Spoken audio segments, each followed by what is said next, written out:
안녕하세요. 저는 해외에서 거주 중인 40대 여성입니다. 때때로 고국이 그리워 눈물 짓는 날도 있지만 그래도 든든한 남편과 토끼 같은 자식들이 있기에 나름 행복한 삶을 살고 있는데요. 사실 몇 년 전까지만 해도 제 인생은 암흑 그 자체였어요. 믿었던 사람들에게 배신당해 하마터면 모든 걸 잃을 뻔했죠. 익명의 힘을 빌어 오늘은 그때의 이야기를 좀 털어놓아 볼까 하는데요. 마지막엔 속 시원한 사이다가 기다리고 있으니 끝까지 들어주세요. 그럼 시작해 보겠습니다. 흔히 고아라고 하죠. 저는 7살 때 교통사고로 부모님 두 분을 한꺼번에 잃고 쭉 보육원에서 자랐어요. 몇 없는 친척들은 그 누구도 저를 책임지려고 하지 않았고요. 하나같이 저를 떠넘기기 바빴죠. 그렇다고 해서 그분들을 원망하는 건 아니에요. 그분들 역시 먹고 살기 힘들 정도로 빠듯한 형편이었으니까요. 군 식구가 하나 더 는다는 게 꽤나 부담스러운 일이었겠죠. 어쨌든 보육원 생활은 생각보다 나쁘지 않았어요.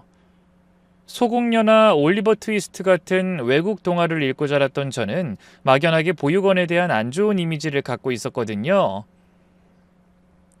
가령 원장 선생님이 아이들을 때린다거나 굶긴다거나 하는 식으로요. 하지만 원장님은 아이들을 진심으로 사랑하고 챙겨주셨고 다른 선생님들 역시 마찬가지였어요. 몇몇 문제아 친구들이 있긴 했지만 그런 친구들이야 뭐 제가 잘 피해 다녔죠. 하지만 그렇다고 해서 행복한 건 아니었어요. 다른 평범한 아이들과 달리 가족이 뭔지, 부모의 사랑이 뭔지 제대로 모른 채 자라서일까요? 늘 마음 한구석에 뭐라 표현할 수 없는 공허함 같은 게 있었어요. 그래서 언젠가는 저만의 따뜻한 가족을 만들고 싶다는 꿈만 품고 살았네요. 20살, 성인이 돼 보육원을 나온 후 정말 열심히 살았어요. 낮에는 공장에서 일하고 밤에는 야간대학을 다니면서 공부했죠. 나라에서 자립지원금이 나오긴 했지만 그걸로 먹고 살면서 대학 등록금까지 대기엔 택도 없었거든요. 일하랴 공부하랴 잠은 하루에 서너 시간밖에 못 잤지만 더 나은 삶을 위해 꾹 참았네요. 물론 쉬운 일은 아니었어요. 공장 일은 20살짜리 어린 여자애가 하기엔 정말 힘들었거든요. 쉴 새 없이 돌아가는 기계 소음에 귀가 아프고 서서 일해야 하니 다리도 퉁퉁 부었죠. 그래도 학비를 벌기 위해 악착같이 버텼어요. 같이 일하던 다른 이모들이 저더러 독종이라면서 혀를 내두를 정도였네요. 공부도 허투루 하지 않았어요. 평일 낮에는 일하느라 공부를 거의 못하니까 주로 주말에 몰아서 공부했는데요. 잠이 쏟아질 때마다 얼음물에 두 발을 담궈가며 바늘로 팔뚝을 찔러가며 책을 읽었죠. 또래 친구들은 연애도 하고 취미생활도 즐기며 젊음을 만끽했지만 저에겐 그런 여유가 없었어요. 오직 공부와 일뿐이었죠. 때로는 너무 힘들어서 포기하고 싶었지만 더 나은 미래를 위해 이를 악물고 견뎠어요. 그렇게 노력한 덕분일까요? 야간대학을 졸업한 뒤 운 좋게 중견기업에 입사할 수 있었어요. 정말 꿈만 같았죠. 보육원 출신의 야간대학 졸업인 제가 그렇게 내실 있고 탄탄한 회사에 들어갈 수 있다뇨. 입사 첫날, 커다란 사무실과 똑똑해 보이는 동료들을 보면서 드디어 새로운 인생이 시작됐구나 생각했어요. 제 인생에 새로운 이막이 열린 것 같았죠. 거기서도 저는 열심히 했어요. 남들보다 배경이 부족한 만큼 실력으로 인정받아야 한다고 생각했거든요. 정말 죽어라 일했어요. 주말도 없이 야근도 마다하지 않으면서 말이죠. 점점 저를 인정해주는 사람들이 늘어났고요. 팀장님의 눈에 든 덕분에 승진도 빠르게 할 수 있었어요. 같이 입사한 동료들은 그런 절 부러워했죠. 미래신 좋겠다. 그 나이에 벌써 대리 달고 완전 특급 승진 아냐? 내 말이 팀장님도 미래씨 엄청 예뻐하잖아. 앞으로도 출세가도 달릴 것 같은데 부러워. 하지만 업무 성과와 상관없이 제 개인적인 삶은 여전히 공허했어요. 회사 사람들과도 깊게 어울리지 못했고 특별히 사귀는 사람도 없었거든요. 마음을 나눌 만한 사람이 없었다고나 할까요? 어릴 때부터 혼자 지내는 게 익숙해서인지 사람들과 가까워지는 걸 어려워했어요. 그럴수록 저는 점점 더 일에만 매달렸죠. 내가 잘하는 것에 집중하자 생각했던 건데 지금 생각해보면 일종의 도피였던 것 같아요. 사람들과의 관계가 어려우니까 자꾸만 일로 도망쳤던 거죠. 그렇게 30이 될 때까지 미친 듯이 일만 했더니 과장까지 승진할 수 있었어요. 모은 돈으로 틈틈이 재테크 공부를 해서 주식 투자에도 손을 댔는데요. 그게 운 좋게 잘 풀려서 5억 정도의 자산이 모였죠. 경제적으로는 안정됐겠다. 이제 진짜 결혼할 상대를 찾아봐야겠다 생각했는데요. 쉽지 않은 일이었어요. 이 대인관계에 서툰 저는 누군가에게 소개팅을 부탁할 수도 없었고요. 고아의 야간대학 출신이라는 이유로 결혼정보회사에서도 거절당했거든요. 와인 동호회나 독서 모임 같은 곳에도 나가봤지만 겉돌기만 하더군요. 난 평생 혼자 살 팔자인가 보다 그렇게 자괴감을 느끼던 어느 날 운명적인 만남이 절 찾아왔어요. 그날도 평소처럼 회사 근처 카페에서 혼자 점심을 먹고 있었는데 갑자기 비가 쏟아지기 시작했어요. 날씨 예보에서는 맑다고 했는데 갑작스러운 소나기였죠.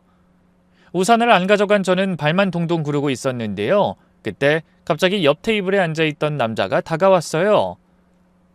실례합니다. 혹시 우산 없으시면 제 걸 같이 쓰고 가실래요? 땡땡 회사에서 일하시죠? 저도 그 근처에서 일해서 그쪽 방향으로 가거든요. 네? 그게... 갑작스러운 상대의 호의에 어찌할 바를 몰랐는데요. 그런 제 반응에 남자가 멋쩍게 웃으면서 말했어요. 저 이상한 사람 아닙니다. 그쪽이 다니는 땡땡 회사 바로 옆에 있는 네모네모 회사에서 일하고 있어요. 이름은 김준호라고 하고요. 여기 제 명함이요. 남자가 제게 명함을 하나 내밀었어요. 얼떨결에 받아들자 남자가 다시 입을 열었죠. 이 카페 자주 오시죠? 저도 점심때 자주 와서 우연찮게 그쪽을 몇 번 봤어요. 네. 남자는 훤칠한 키에 서글서글한 외모를 가진 여자라면 누구나 한 번쯤 돌아볼 만큼 멋있는 사람이었어요. 무엇보다 따뜻한 미소가 인상적이었죠. 그래도 처음 보는 남자와 함께 우산을 쓰는 게 영 내키지 않았어요. 괜찮아요. 비 그칠 때까지 기다릴게요. 이 비 언제 그칠지 모르는데요. 우산 같이 쓰기 못하면 이거 쓰고 가실래요?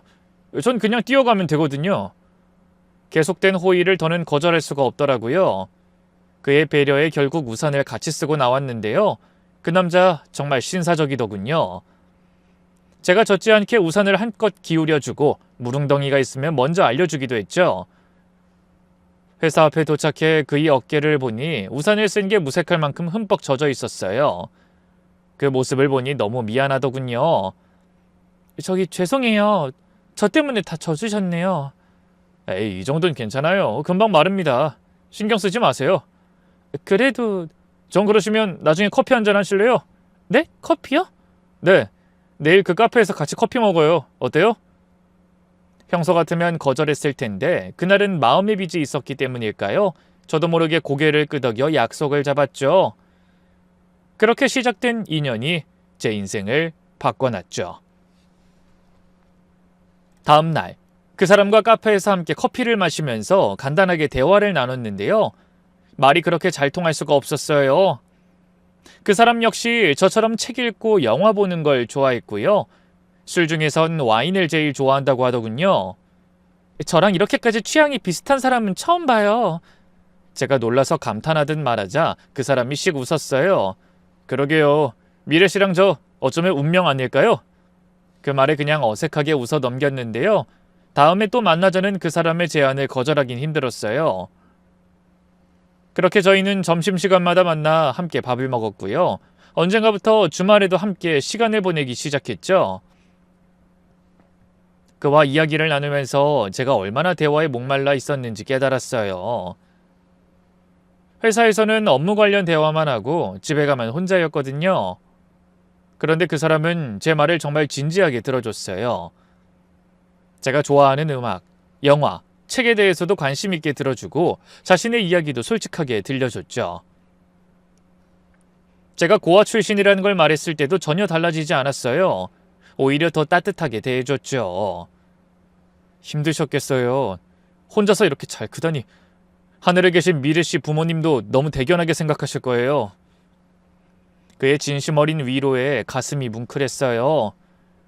그동안 만났던 사람들은 제가 고아라고 하면 미묘하게 거리를 두거나 동정의 눈빛을 보냈는데 이 사람은 달랐어요. 저를 한 명의 독립적인 인간으로 존중해 주는 게 느껴졌죠. 만나면 만날수록 그 사람이 좋아졌어요. 그 사람 역시 저와 같은 감정이었는지 언젠가부터 저희는 자연스럽게 손을 잡고 입을 맞췄고요. 함께 밤을 보내게 됐어요. 맞아요. 연인 사이로 발돋움한 거였죠. 남자친구는 정말 최고의 연인이었어요. 데이트할 때마다 제가 좋아할 만한 곳들을 미리 알아보고 예약까지 해뒀고요. 특별한 날이 아니더라도 제 생각이 났다면서 머리핀이나 귀걸이 같은 작은 선물을 건네곤 했어요. 한 달 정도 만나면서 제가 점점 남자친구에게 빠져들었어요. 다정하고 배려심 많고 무엇보다 제 말을 진지하게 들어주는 사람이었거든요. 미래야, 너와 함께 있으면 정말 편하네. 이런 기분 처음이야. 그런 말을 들을 때마다 가슴이 두근거렸어요. 저도 마찬가지였거든요. 그와 함께 있으면 오랫동안 느껴보지 못했던 따뜻함이 느껴졌죠. 근데 사귄 지 석 달쯤 된 어느 날 남자친구가 뜻밖의 말을 꺼냈어요. 저기 미래야, 사실 할 말이 있어. 그동안 좀 무리를 했는데. 무슨 무리? 그 데이트 비용 말이야. 사실 나 집안 형편이 그리 넉넉하지 못해서 그동안 용돈이랑 적금 깬 돈으로 버텼거든. 근데 앞으로 널 계속 만나려면 솔직하게 말해야 할 것 같아서. 남자친구는 정말 미안해하면서 털어놨어요. 아버지가 몇 년 전 사업 실패로 빚을 지게 됐고 어머니는 파트타임으로 일하시며 가게를 꾸려가고 계신다고 했어요. 미안해 미래야. 너한테 이런 얘기 해야 할지 고민 많이 했는데 정직하게 말하는 게 맞는 것 같아서. 혹시 부담스러우면 그동안 데이트 비용은 주로 남자친구가 부담하고 있었는데요. 남자친구의 솔직한 고백에 오히려 마음이 더 동요했어요. 허세 부리지 않고 있는 그대로 말해주는 게 고마웠거든요. 그만큼 저를 진지하게 생각하고 있다는 뜻이기도 했고요. 그래서 남자친구의 손을 잡고 말했죠. 괜찮아. 내가 진작에 눈치를 챘어야 하는 건데. 나야말로 미안해. 괜찮겠어? 나 진짜 가진 거 없는 놈인데. 사실 난 미래 너랑 결혼까지 생각하고 있거든. 그래서 더더욱 솔직하게 털어놔야겠다고 생각했던 거야. 남자친구의 입에서 결혼이란 말이 나온 순간 심장이 요동쳤어요. 눈물이 날 만큼 기뻤죠. 진짜? 준호 씨야말로 괜찮겠어? 나 부모님도 안 계시고 그렇게 특출나게 예쁘거나 성격이 좋은 것도 아닌데. 바보, 그런 게 뭐가 중요해. 내가 결혼하고 싶은 건 너뿐이야, 미래야. 나도 준호 씨랑 결혼하고 싶어. 그깟 돈 좀 없는 게 대수야? 우리 아직 젊은데 결혼하고 같이 벌어나가면 되는 거지. 그 이후부터는 자연스럽게 제가 데이트 비용을 내게 됐어요. 남자친구는 항상 미안해했지만 전 전혀 부담스럽지 않았어요. 오히려 제게 의지하는 그 모습이 더 사랑스러웠거든요. 저에게도 누군가가 기대고 있다는 느낌이 좋았어요. 지금까지 혼자서만 살아왔는데 누군가를 위해 무언가를 해줄 수 있다는 게 새로웠거든요. 결혼 준비도 착착 진행됐어요. 우선 남자친구 부모님 집에 인사부터 드리러 가기로 했는데요. 설레는 한편으로 너무 긴장됐어요. 고아인 날 과연 허락해 주실까 걱정이 됐거든요. 하지만 그런 생각이 무색하게도 처음 뵌 예비씨 부모님은 정말 좋은 분들이셨어요. 예비씨 어머니는 절 보자마자 두 손을 꽉 잡아주시더라고요. 아이고 네가 미래구나. 준호한테 얘기 많이 들었다. 듣던 것보다 더 예쁘게 생겼네. 그래, 그동안 혼자 얼마나 고생이 많았겠어. 땡땡 회사 다닌다고 했지? 어린 아가씨가 기특하네. 혼자서도 아주 잘 컸어. 제가 고아라는 걸 알면서도 예비 시부모님은 절 색안경을 끼고 바라보지 않으셨어요. 있는 그대로 봐주시고 오히려 더 따뜻하게 대해주셨어요. 정말 얼마나 감사했는지 몰라요. 미래야, 이제 우린 진짜 가족이다. 부모 없이 힘들게 자랐을 텐데 앞으로는 우리가 친부모처럼 아껴줄게. 앞으로는 날 네 엄마라고 생각하렴. 예비 시어머니의 그 말에 눈물이 핑 돌았어요. 태어나서 처음으로 누군가 절 가족이라고 불러주는 순간이었거든요. 예비 시아버지도 마찬가지였어요. 나 사업 망하고 좋은 일이라고는 하나도 없었는데 미래에 널 만나려고 그랬나 보다. 준호가 복이 참 많구나. 아니에요, 아버님. 저야말로 준호 씨 같은 사람 만나다니 복이 많은 거죠. 그럼 둘 다 복이 많은 걸로 하자꾸나. 하하하하. 그 부모의 그 자식이라고 예비 시부모님은 남자친구처럼 소박하고 인품이 좋아 보였어요. 허세를 부리거나 가식적인 모습이 전혀 없었죠. 그날 인사를 드리고 나서 남자친구가 저를 바래다 줬는데요. 차 안에서 그러더군요. 우리 집 말이야 너무 낡고 좁지. 그래서 밖에서 볼까 생각도 해봤는데 아무래도 미리 보여주는 게 나을 것 같아서. 사실 너무 긴장해서 주변을 볼 생각도 안 했기 때문에 그제야 남자친구네 집이 어땠는지 떠올려봤어요. 작은 방 2개가 있는 낡은 다세대 주택이었는데 좁긴 해도 깔끔하게 정리돼 있었죠. 아니? 아늑하고 좋기만 하던걸? 준호씨, 내가 말했잖아. 준호씨네 집이 경제적으로 얼마나 어려운 건진 모르겠지만 난 그런 거 신경 안 써. 그렇게 말해줘서 정말 고마워, 미래야. 조금만 기다려줘. 내가 진짜 성공해서 결혼하면 너 손에 물 한 방울 안 묻히게 해줄 테니까. 고무장갑 하나 사준 다음 그걸로 퉁치려고? 어떻게 알았어? 뭐? 준호씨 정말? 실없는 농담을 주고받으며 서로 웃는데 문득 남자친구가 진지한 표정으로 다시 입을 열었어요.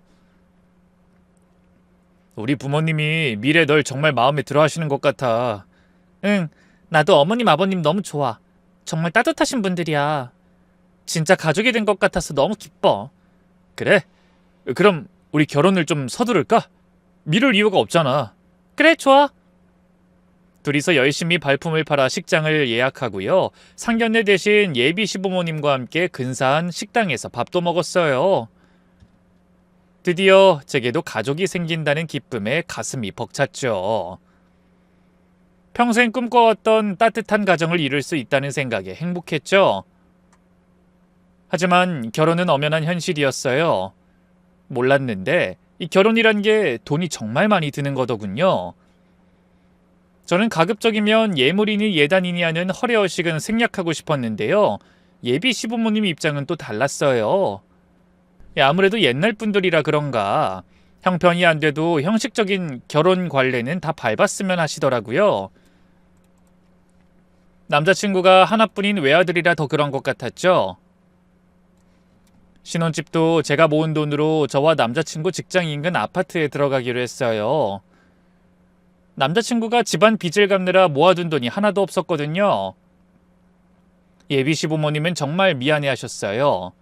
특히 예비 시어머니는 눈물까지 글썽이시며 말씀하셨죠.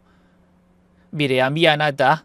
우리가 형편이 이래서 결혼식 비용은 물론이고 신혼집 마련하는 것도 다 너한테 맡기다니 면목이 없구나. 어머님 괜찮아요. 저 혼자서도 충분히 할 수 있어요. 가족이 되는 게 중요하지 누가 돈을 쓰는지 그런 게 뭐가 중요해요. 제가 그렇게 말씀드리자 예비 시어머니가 제 손을 꽉 잡으셨어요. 부모 없이 자랐는데도 이렇게 싹싹하고 착하다니 우리 아들이 정말 복 받은 거야. 미래야, 고맙다. 남자친구도 미안해했어요. 미래야, 미안해. 남자가 돼가지고 집 한 채 못 태우다니. 나중에 꼭 갚을게. 결혼 후엔 내가 모든 걸 책임질 테니까 조금만 참아줘. 갚긴 뭘 갚아. 결혼하면 준호 씨 돈이 내 돈이고 내 돈이 준호 씨 돈인 건데. 아니, 내 말은 너 나중에 애기 낳고 하면 회사 쉬어야 할 테니까 그땐 내가 모든 걸 다 책임지겠다는 거지. 너랑 우리 애기 안심하고 살 수 있게. 아무렇지 않게 이세를 얘기하는 남자친구를 보면서 제 가슴은 점점 부풀어 올랐어요. 진짜 제 가족이 생긴다는 생각에 말이죠. 예식장 계약금에 스드메 비용, 신혼집 전세금과 혼수, 그리고 신혼여행까지 지금껏 모은 돈의 상당 부분을 쓰게 됐지만 정말 행복한 마음이었어요. 그렇게 결혼 준비가 한창이던 어느 날 시댁에 놀러 갔는데 처음 보는 여자가 있었어요. 이제 20대 중후반쯤 됐을까요? 연예인이 아닌가 싶을 정도로 예쁜 여자였죠. 무엇보다 예비 시부모님과 너무 친밀해 보였어요. 제가 놀라서 아무 말도 못하고 있는데 예비 시어머니가 뒤늦게 그 여자를 소개해 주셨죠. 아, 미래야, 넌 처음 보지? 소희라고 우리 준호 사촌동생이야. 어려서부터 준호를 오빠 오빠 하면서 따라다녔던 친남매 같은 사이란다. 그러자 남자친구의 사촌동생이 환하게 웃으며 인사했어요. 새언니라고 불러도 되죠?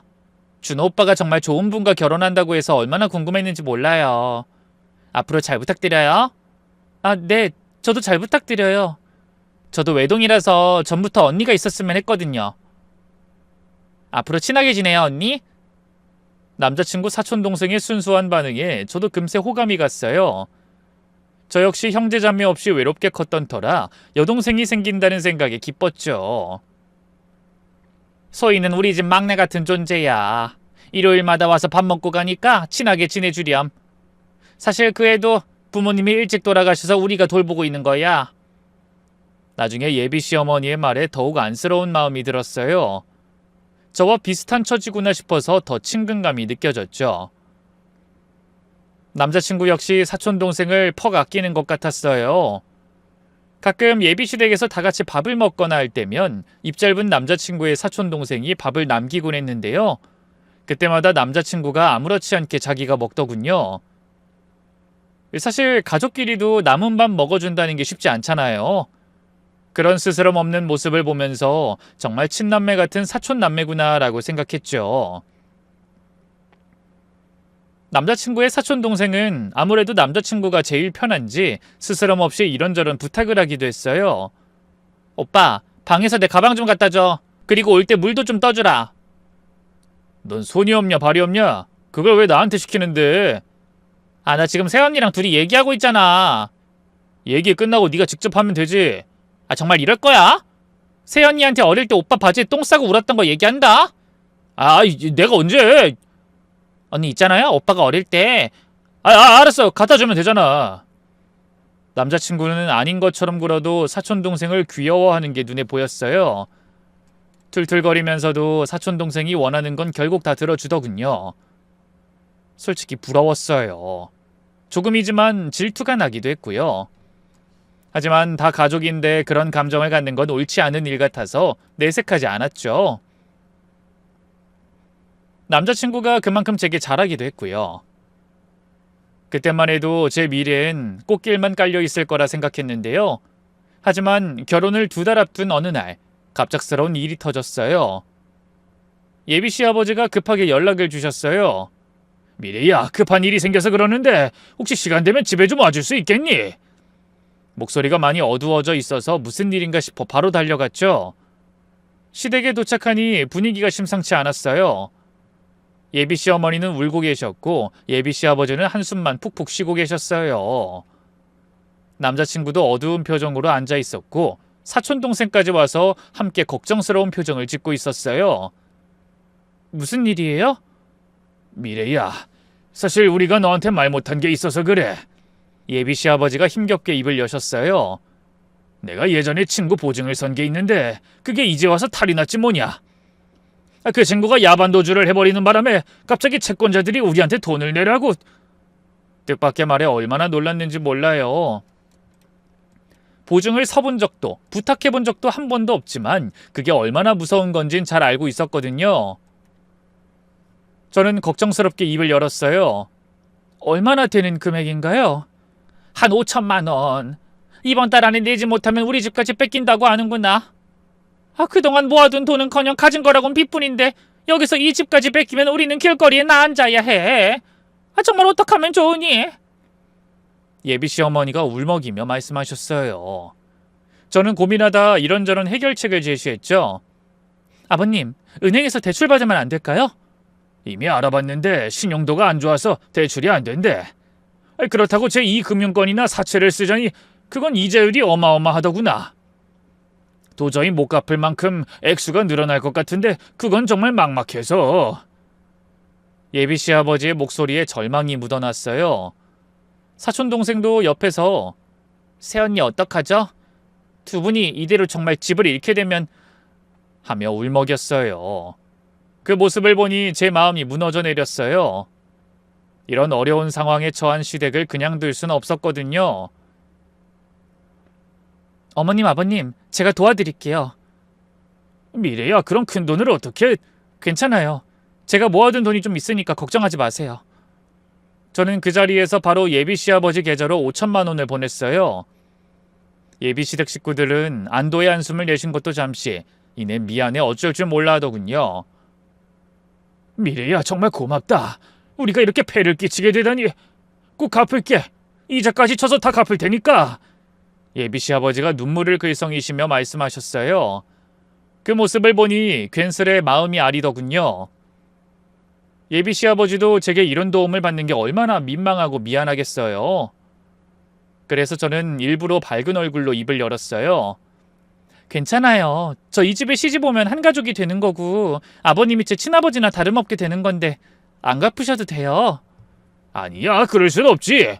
내가 막노동을 해서라도 꼭 갚아주마.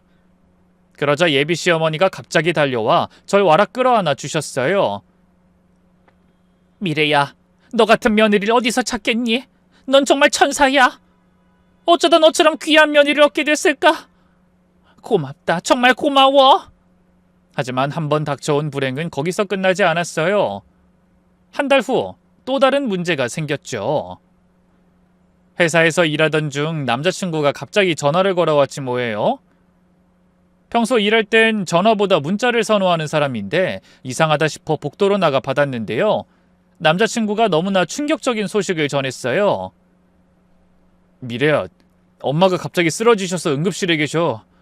검사해보니 수술을 받아야 한대. 뭐? 수술이라니? 대체 어디가 어떻게 아프신 건데? 그게 담낭에 문제가 생겼다는데 의사 선생님 말로는 바로 수술 안 받으면 큰일 난대. 놀라서 바로 병원으로 달려갔는데 예비 시어머니가 침대에 누워 계셨어요. 사촌 동생도 와서 걱정스러운 표정으로 지키고 있었고요. 어머님 괜찮으세요? 미래야, 미안해. 결혼 앞두고 이런 일이 생기다니. 무슨 말씀이세요? 어머님 건강이 제일 중요하죠. 수술 날짜는 잡은 거예요? 그래, 근데 수술비가 문제구나. 보험 적용이 안 되는 수술이라서 3천만 원 정도 든다는데 또 큰 돈이 필요한 상황이었어요. 하지만 주저할 이유가 없었죠. 곧 제 어머니가 될 뿐인데 어떻게 그냥 둘 수 있겠어요? 걱정 마세요. 제가 수술비 준비할게요. 그러자 예비 시어머니의 두 눈에서 눈물이 흘렀어요. 미래야, 정말 미안하구나. 결혼하기도 전에 이렇게 계속 네 돈을 쓰게 되다니. 그런 말씀하지 마세요. 가족인데 당연한 거죠. 수술은 다행히 성공적으로 끝났어요. 하지만 입원비며 회복을 위한 각종 비용들이 추가로 들어갔죠. 예비 시어머니가 잠기가 밝아 다른 사람들과 도저히 한 병실은 못 쓰겠다고 해서요. 특실 입원비에 회복을 돕는 특별 영양제, 물리치료비까지 한 달 동안 총 1,000만 원 가까운 돈이 더 들어갔죠. 솔직히 그쯤 되니 저도 너무 부담이었어요. 앞으로 예비 시부모님에게 이렇게 계속 큰 돈이 들어가면 어떡하지? 내가 감당할 수 있을까? 걱정이 앞섰죠. 그 와중에 남자친구 사촌동생과의 관계도 미묘해지기 시작했어요. 남자친구 사촌동생이 거의 매일같이 예비 시어머니 병원에 오길래 제 딴엔 걱정이 돼서 먼저 말을 꺼냈어요. 아가씨도 바쁠 텐데 자주 오지 않아도 돼요. 아버님도 계시고 제가 이렇게 매일 오잖아요. 그러자 일순 남자친구 사촌동생의 눈초리가 뾰족해졌어요. 제가 오든 말든 언니가 무슨 상관이에요? 전 엄연히 이 집 식구인데 당연히 와야죠. 언니야말로 바쁘면 매일 올 필요 없어요.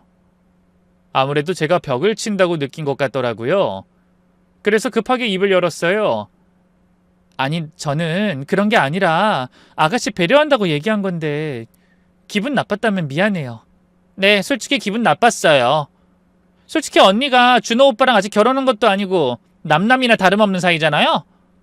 오빠네하고는 내가 더 가까워도 가까운데 안 그래요? 그 뒤로 저를 대하는 남자친구 사촌동생의 태도가 묘하게 달라졌어요. 여전히 친근하게 굴긴 했지만 뭐랄까 가끔 저를 보는 눈빛이 묘했어요. 마치 뭔가를 계산하고 있는 것 같은, 저를 관찰하고 있는 것 같은 느낌이었죠. 새언니, 지금까지 어머님 병원비랑 아버님 빚까지 많이 도와주셨죠? 정말 대단하세요. 가족인데 당연한 거죠. 그래도 1억 넘게 쓰셨잖아요.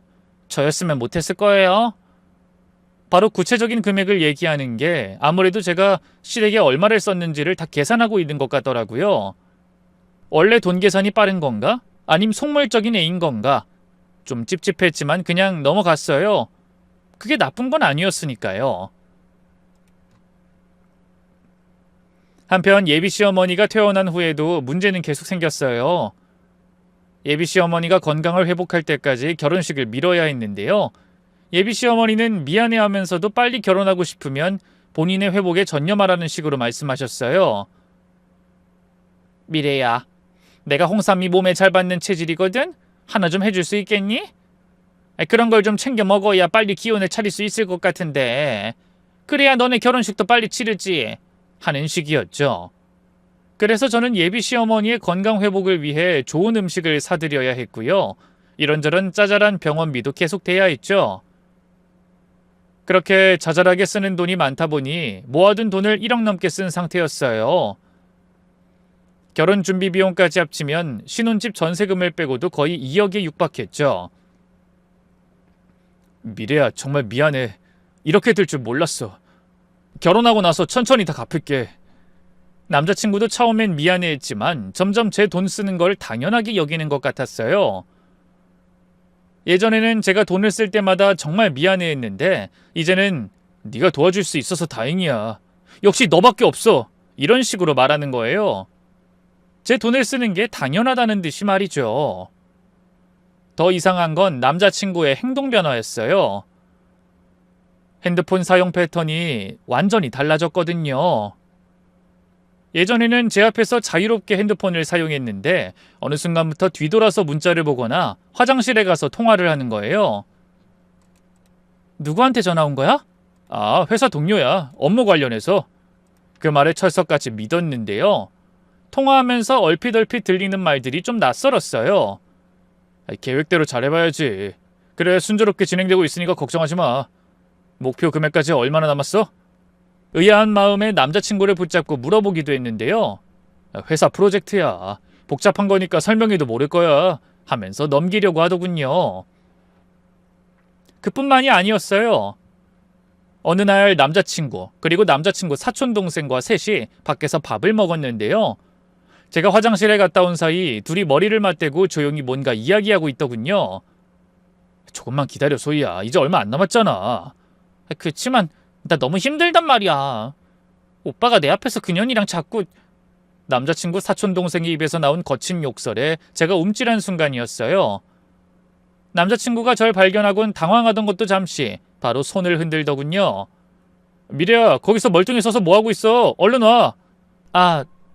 저는 굳어있다 어색하게 자리로 가 다시 앉았어요. 그리고 은근슬쩍 물어봤죠. 둘이 뭔 얘기하고 있었어? 소희가 최근에 남자친구가 생겼대. 그래서 조언해주고 있었어. 아가씨가 남자친구? 진짜예요? 그러자 남자친구의 사촌동생이 어색한 미소를 지었어요. 네, 부끄러워서 아직 언니한테 말 못했는데 사귄 지 얼마 안 됐어요. 그래요? 뭐 하는 사람인데요? 아까 얼핏 들으니까 뭔가 잘 안 돼가는 것 같던데. 오빠가 워낙 여자 사람 친구가 많아서요. 전 질투가 많은 편이라 그런 걸 그냥 쿨하게 못 넘기겠더라고요. 그래서 준호 오빠한테 상담하고 있었어요. 이런 건 또 남자 관점에서 얘기를 들어볼 필요도 있겠다 싶어서요. 그렇구나. 나도 혹시 뭔가 도울 일 있으면 말해요. 네, 고마워요, 언니. 그런 일들이 몇 번 더 반복됐어요. 제가 나타나면 갑자기 대화를 멈추고 자연스럽게 다른 얘기로 넘어가는 거예요. 왜 나만 따돌릴까 서운하기도 하고 화도 났는데요. 남자친구가 사촌동생과 싸워온 역사가 있으니 그냥 넘어갔어요. 다행히 얼마 안가 예비 시어머니는 건강을 회복하셨고요. 미뤄뒀던 결혼식 준비도 다시 시작했는데요. 웬걸, 결혼식을 얼마 앞두고 또 한 번 큰일이 생겼어요. 이번엔 남자친구 회사에서 문제가 생겼다는 거예요. 미래야, 그 회사 거래처가 갑자기 도산하는 바람에 우리도 상황이 어려워졌어. 몇 달 동안 월급을 못 받을 것 같아. 뭐? 그럼 어떡해? 일단은 그만두고 이직을 준비해보게. 어차피 이름 없는 작은 회사였고 언제 망해도 이상하지 않아서 옮길 생각하고 있었거든. 그래도 결혼 앞두고 갑자기 이직이라니. 걱정하지 마. 내가 금방 재취업할 테니까. 하지만 말과는 달리 남자친구는 좀처럼 다른 직장을 구하지 못했어요. 눈이 너무 높았다고나 할까요? 경력직이랍시고 자꾸만 이름난 대기업이나 중견기업에만 이력서를 넣더군요. 보다 못해 제가 말했죠. 준호씨, 일단은 어디든 취업을 한 다음에 대기업이나 중견을 노려보는 게 낫지 않아? 우리 곧 결혼하는데 이렇게 계속 자리를 못 잡으면. 그러자 남자친구가 처음으로 제게 화를 냈어요. 그거 무슨 뜻으로 하는 말이야? 넌 중견 다니면서 왜, 뭐 나는 못할 것 같아? 아니, 내 말은 그게 아니라. 시끄러워! 사람을 무시해도 정도가 있지. 열심히 하라고 응원해주진 못할 망정 어떻게 그럴 수가 있어? 미래 네가 이런 여잔 줄 몰랐다. 이럴 거면 결혼이고 뭐고 다 때려쳐! 준호씨, 그게 무슨 말이야? 알겠어. 내가 너무 준호씨 마음을 몰라줬어. 기다릴 테니까 원하는 회사 합격할 때까지 열심히 해봐. 하지만 이직 준비는 뭐 땅 파서 하나요? 남자친구가 재취업 준비를 하면서 먹는 밥, 교통비, 교재비 등은 전부 제가 대줘야 했어요. 남자친구는 고맙다는 말 한마디 없이 제 지원을 당연하게 여기더군요. 그래도 참았어요. 남자친구가 재취업만 한다면, 결혼만 한다면 상황이 다 좋아질 거라고 생각했거든요. 그런 와중에 미뤄뒀던 예물을 맞추러 가는 날이 됐어요. 결혼 준비 중에서도 중요한 일 중 하나였죠. 미래야, 예물은 간단하게 하자. 어차피 형식적인 거니까. 그래도 예물은 평생 끼고 다닐 건데 예쁜 걸로 하자. 내켜하지 않는 남자친구를 끌고 백화점에 갔어요. 주얼리 매장에서 반지와 시계를 고르는데 남자친구는 간단하게 하자던 말이 무색하게 비싼 시계를 보면서 눈을 빛내더군요. 야, 이거 차고 다니면 가오 좀 살겠는데? 나도 이제 나이가 있는데 시계 정도는 좋은 걸로 차고 다닐까? 그래, 기왕 하는 거 좋은 걸로 해. 근데 우리 예산이 괜찮겠어? 걱정 마, 내가 좀 저렴한 걸로 하면 되지. 그렇게 예물 몇 개를 후보로 받고 남자친구가 화장실에 간 사이 저도 화장실에 가고 싶어졌어요. 뭐 이것저것 보다 보니 시간이 꽤 지났거든요. 그래서 여자 화장실로 향했는데 그곳에서 제 인생을 바꿀 대화를 듣게 됐죠. 화장실 안에서 막 볼일을 보고 나오려던 찰나 변속관 밖으로 누군가 들어오는 소리가 들렸어요. 아유, 오늘 날이 너무 덥지 않니? 그러니까 말이에요. 저희 이따 시원한 빙수 먹을래요? 아이, 그래, 좋지. 아우, 역시 소희 넌 센스가 있어. 너무 익숙한 두 여자의 목소리에 멈칫했는데요. 바로 예비 시어머니와 남자친구 사촌동생의 목소리였어요. 저도 모르게 나가려다 말고 칸막이 안에서 두 여자의 대화를 숨죽이고 들었어요. 그나저나 어머님, 정말 오빠 결혼시킬 거예요? 아이, 그럼 어쩌겠니? 아직 그년이 틀어지고 있는 돈이 많은데. 그러다 그년이 이혼 안 한다고 버티면 어떡해요? 못 버티게 만들어줘야지. 지까짓 게 1년은 버티겠니? 돈만 뜯기는 거지. 두 여자의 입에서 나오는 거친 욕설에 심장이 쿵 떨어졌어요. 뭔 소리지? 누굴 두고 하는 말이지? 당혹스러운 와중에도 대화는 계속해서 제 귓속으로 파고들었어요. 어머님, 그년 정말 5억이나 있대요? 구라 아닌 거 맞죠? 아이, 그래, 그렇다니까. 준호가 그년이 회사 앞 카페에서 통장 정리하고 주식창 열어놓고 하는 걸 다 봤대. 돈 꽤나 있는 년이구나 싶어서 바로 작업 들어갔단다. 우리 아들이 돈 많은 호구를 제대로 물어왔어. 그제야 깨달았어요. 그들이 년년거리는 여자가, 돈 많은 호구가 다름 아닌 저라는 걸 말이죠. 뿐만 아니라 남자친구는 애초에 제 돈을 목적으로 의도적으로 접근했던 거예요. 충격과 배신감에 덜덜 떠는데 남자친구의 사촌동생이 다시 입을 열었어요. 그럼 1년만 버티면 저 준호 오빠랑 떳떳하게 결혼할 수 있는 거죠? 아이 그럼 당연하지. 내가 며느리로 생각하는 건 소희 너뿐이야. 준호 오빠 연기 정말 잘하더라고요. 제가 얼마나 질투났는 줄 아세요? 질투할 거 없어. 그녀는 그냥 돈줄일 뿐인데 뭘. 10년이나 사귄 너희가 1년 더 못 기다리겠니? 곧 끝나니까 조금만 더 참아라. 그 순간 머리가 하얘졌어요. 사촌동생이 아니었던 거예요.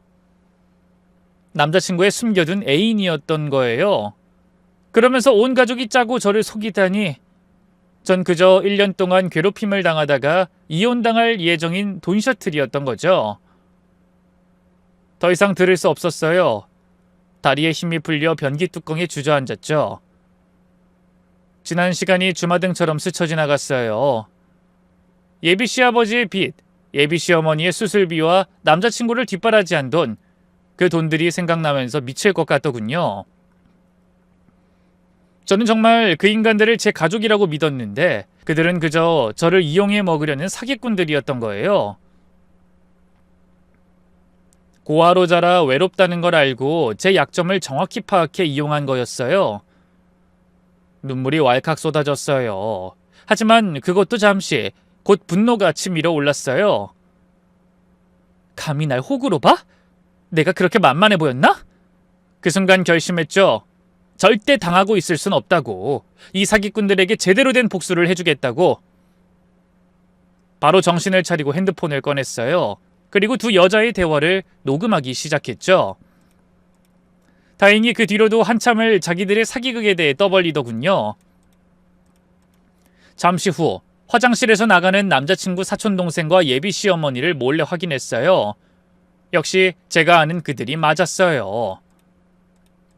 사촌동생은 언제나처럼 밝은 표정을 짓고 있었고 예비 시어머니는 아무 일 없었다는 듯 자연스러웠어요. 정말 역겨울 정도더군요. 그래도 일단 아무것도 모르는 척하기로 했어요. 성급하게 행동하면 오히려 손해라는 생각이 들었거든요. 대신 완벽한 복수 계획을 세워 이들을 박살내기로 했죠. 그날 남자친구와 예물을 마저 고르면서도 머릿속은 복잡했어요. 이 모든 게 다 가짜였구나.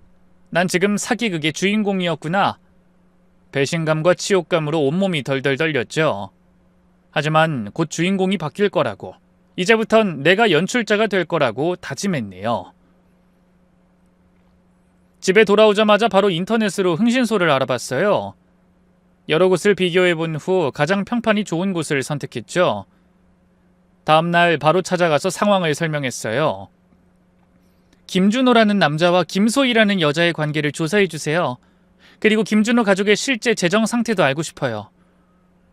조사비가 만만치 않았지만 망설이지 않았어요. 지금까지 2억 가까이 사기당한 걸 생각하면 그 정도는 아무것도 아니었거든요. 그리고 바로 변호사 사무실로 향했어요. 인터넷으로 검색해서 혼인 빙자 사기 전문 변호사를 찾아 상담했죠. 한편으로는 아무것도 모르는 척 평소대로 행동했어요. 오히려 더 다정하게 굴면서 그들의 경계심을 누그러뜨렸죠. 준호씨, 우리 신혼여행지 그냥 유럽으로 바꿀까? 정말? 비용이 더 들어가는데 괜찮아? 다 미래 네가 부담해야 하는데. 괜찮아. 평생에 한 번인데 최고로 해야지. 남자친구가 제 말에 눈이 번쩍 뜨는 걸 봤어요. 역시 돈 얘기만 나오면 달라지더라고요. 기간도 좀 더 길게 늘릴까? 어차피 준호씨 지금 일도 쉬고 있는데 한 2달 정도? 좋아! 어차피 신혼이니까 실컷 놀다 와야지. 시댁에도 아무것도 모르는 양 굴었어요. 어머님, 혹시 또 필요한 거 있으시면 언제든지 말씀하세요. 아버님도요. 미래야, 넌 정말 천사야. 우리 복 받은 거야. 예비 시어머니의 연기를 보면서 속으로 얼마나 비웃었는지 몰라요. 일주일 후 흥신소에서 연락이 왔어요. 조사 완료됐습니다. 한번 와보시겠어요? 그 말에 바로 달려갔는데 조사 결과는 제 예상을 뛰어넘었어요. 김준호와 김소희는 무려 10년 전부터 연인 관계였습니다. 여기 호텔 출입 기록, 여행 사진, 통화 내역이 있어요. 수십 장의 사진과 서류를 보는데 정말 구역질이 날 정도였어요. 동거를 한 것도 모자라서 애를 지운 적도 있더군요. 사실혼이나 다름없던 거예요. 충격적인 사실은 거기서 끝이 아니었어요. 아버님 빚이라던 5천만 원은 가짜였습니다. 애초에 그분은 사업을 한 적도 없고 한평생 한량으로 사셨고요. 어머님 쪽 친정이 그래도 재산이 좀 있어서 그 돈으로 살았던 것 같더군요. 친정 재산이요? 네, 그 덕에 제법 중산층 정도의 여유로운 생활을 해왔더라고요. 하지만 최근에 그 돈도 다 떨어졌고 아버님이 도박으로 빚이 좀 생기면서 상황이 어려워졌던 것 같습니다. 그제야 그들이 제 돈에 그렇게 목을 매던 이유를 알 것 같더군요. 예비시부 도박 빚을 갚기 위해 그랬던 거였어요. 감사합니다. 이 자료는 제가 다 가져갈 수 있는 거죠? 그렇게 말하고 일어나려는데 흥신소 사장이 절 붙잡았어요. 잠시만요. 아직 말씀드릴 게 하나 더 있습니다. 네? 어떤 김소희 씨 말입니다. 남자가 있어요. 네? 남자가 있다니. 꾸준히 잠자리를 갖는 상대가 있습니다. 아무래도 몰래 바람을 피우고 있는 것 같아요. 원하신다면 그 자료도 드리겠습니다. 흥신소에서 준 사진을 보니 남자친구의 사촌동생, 아니 그 쓰레기 같은 여자가 다른 남자와 적나라한 애정 행각을 벌이고 있었어요. 정말 기가 막히더군요. 이 정도면 증거는 충분하네요. 감사합니다. 이후 저는 남자친구의 핸드폰을 뒤져 추가 증거 자료를 확보하고요. 제가 화장실에서 녹음한 두 여자의 대화 파일까지 전부 변호사에게 넘겼어요. 그리고 D-Day가 될 결혼식 당일을 기다렸죠. 제 앞에서 설레는 척 연기하는 남자친구를 보면서 속으로 얼마나 비웃었는지 몰라요. 그날이 네 재산날이 될 테니 어디 두고 보라지. 드디어 결혼식 당일이 왔어요. 저는 모든 준비를 마쳤고 하객들이 하나둘 식장에 모이기 시작했어요. 남자친구 쪽 하객들, 직장 동료들, 친구들, 정말 많은 사람들이 왔고요. 신랑 신부 입장, 서약, 반지 교환까지 모든 게 완벽하게 진행됐어요. 하객들은 박수를 치며 축하해줬고 남자친구와 예배시댁 식구들은 환한 미소를 지었죠. 그리고 그토록 고대하던 혼주 인사 시간이 왔어요. 먼저 시아버지가 마이크를 잡으셨어요. 오늘 이렇게 많은 분들이 우리 아들 결혼식에 참석해 주셔서 감사합니다. 미래라는 좋은 며느리를 맡게 되어 정말 기쁘고, 그때 저는 빠른 걸음으로 다가가 예비 시아버지의 마이크를 빼앗았어요. 예비 시아버지는 당황하면서도 사람들 보는 눈이 있으니 순순히 마이크를 넘기더군요. 안녕하세요. 신부 정미래입니다. 오늘 이렇게 많은 분들이 축하해 주시러 와주셔서 정말 감사해요. 제 인사에 하객들이 박수를 쳤어요. 저는 심호흡한 뒤 이어 말했죠. 근데 결혼식 전에 여러분께 보여드리고 싶은 게 있어요. 지난 2년간의 아름다운 추억들을 담은 영상을 준비했거든요. 웨딩 플래너에게 신호를 보내자 스크린에 영상이 나오기 시작했어요. 처음에는 평범한 연애 영상처럼 보였어요. 남자친구와 제가 데이트하는 모습, 시댁에서 찍은 가족 사진들, 하지만 곧 분위기가 바뀌었죠. 화면엔 남자친구와 사촌동생이 호텔에서 나오는 사진이 나왔어요. 제가 남자친구를 만나기 전부터 찍힌 사진들이었죠. 하객들이 웅성거리기 시작했어요. 저게 뭐지? 신랑이 다른 여자랑? 이어서 더 충격적인 장면들이 나왔어요. 남자친구와 사촌동생이 함께 여행 간 사진들, 애정 행각을 벌이는 사진들, 그리고 마지막엔 화장실에서 녹음한 음성이 나왔죠. 두 여자의 적나라한 욕설과 추악한 본 모습에 식장이 완전히 조용해졌어요. 200명이 넘는 하객들이 모두 충격에 빠진 채 화면을 바라봤죠. 저는 다시 마이크를 들었어요.